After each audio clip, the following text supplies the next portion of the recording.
Let's get some analysis now with Brendan Kieran Brown. He's an Associate Professor of Conflict Resolution and Reconciliation at Trinity College in Dublin. Really good to have you back with us.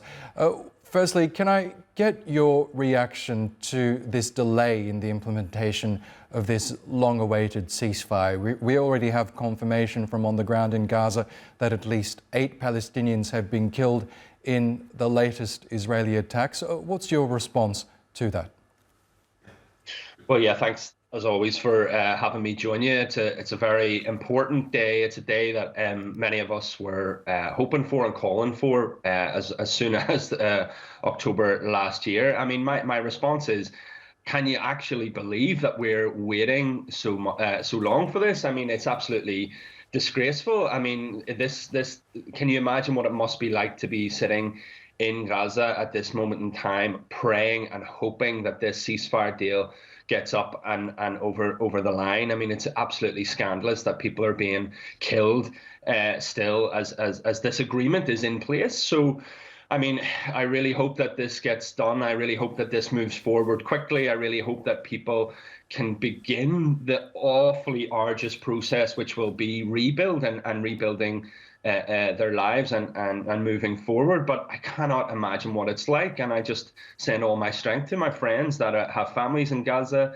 and are going through what can only be described as hell on earth. So this is really unfortunate. I'm not hugely surprised by this because, you know, when you think about the logistics that must be involved when it comes to communications on the ground, I mean, there's going to be, you know, real challenges there when it comes to actually trying to organize getting these hostages to a position where they can be moved outside of the strip. So it's undoubtedly, a very technical process, and I don't think it's being helped in any way by the Israeli forces continuing to pummel the Gaza Strip. How's that helping anyone? So, yeah, I really hope cool heads prevail here. I hope people get this over the line.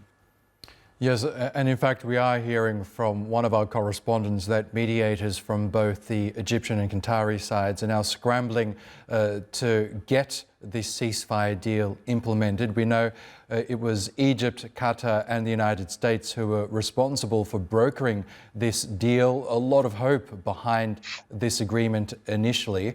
How hopeful are you that those mediators can get this deal back on track? Well, we have to have hope. We have to have hope. We don't have a choice in this, you know. We have to have hope. How dare we even think about losing hope in the face of what the Palestinian people in Gaza have been through over the last 17 months? So we absolutely have to have hope. And it's the resoluteness and determination of the Palestinian people that have brought us to this moment. You know, Qatar, Egypt, the United States, whatever, can claim some kind of, you know, victory in terms of getting a ceasefire deal signed. But it's the resoluteness and it's the determination and the strength and the resilience and the steadfastness of the Palestinian people that have brought about the end of the conflict. So, and again, this is only the beginning of the end.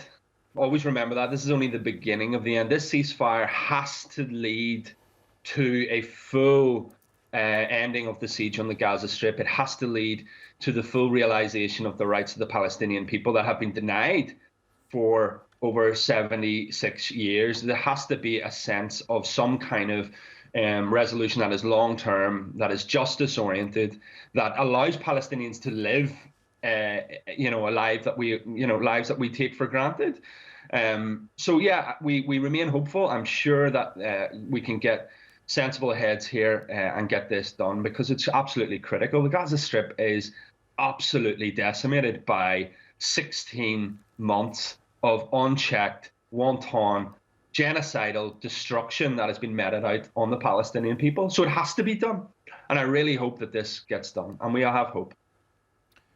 From the Israeli side, we know the Prime Minister Benjamin Netanyahu is facing a potential revolt from within his far-right coalition. The two key allies that he has in his cabinet, the ministers Itamar Ben-Gvir and Bezalel Smotrich, have publicly said that they would quit the coalition if the war on Gaza doesn't resume, despite the agreement being given the green light by the broader Israeli cabinet. How beholden is Netanyahu at this point to the far-right elements of his cabinet?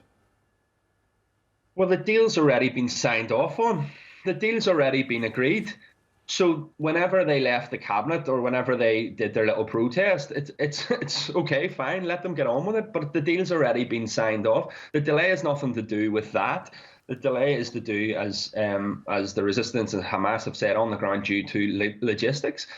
So it's not really anything to do with these guys who've told Netanyahu that they won't support the deal. It's already been signed off on.